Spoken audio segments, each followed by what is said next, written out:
السلام علیکم دوستوں برخورداروں، ایران نے الحمدللہ اسرائیل کے محفوظ ٹھکانوں پر جو محفوظ بینکر تھے اس پر میزائلوں کی بارش کر دی ہے۔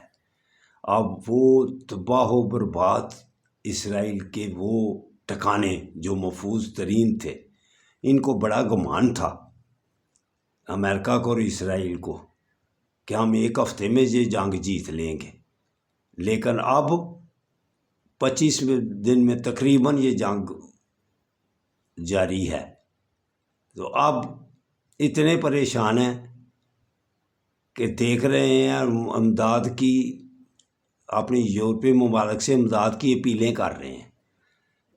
تو ان میں کمی یہ ہے کہ انہوں نے مسلمان ملکوں نے امریکہ کو اڈے دیے ہوئے ہیں۔ اب یہ اڈے ان کو ختم کرا دینے چاہیے اور کہے بھاگ جاؤ ادھر سے۔ جب یہ اکٹھے ہو جائیں گے غالب رہیں گے۔ حدیث مبارکہ ہے، آپ صلی اللہ علیہ وسلم نے ارشاد فرمایا کہ یا اللہ ان کو غالب رکھنا، مسلمانوں کو اللہ نے حکم دیا کہ جب اکٹھے رہیں گے تو غالب رہیں گے، اگر تقسیم ہو جائیں گے آپس میں تو مغلوب ہو جائیں گے۔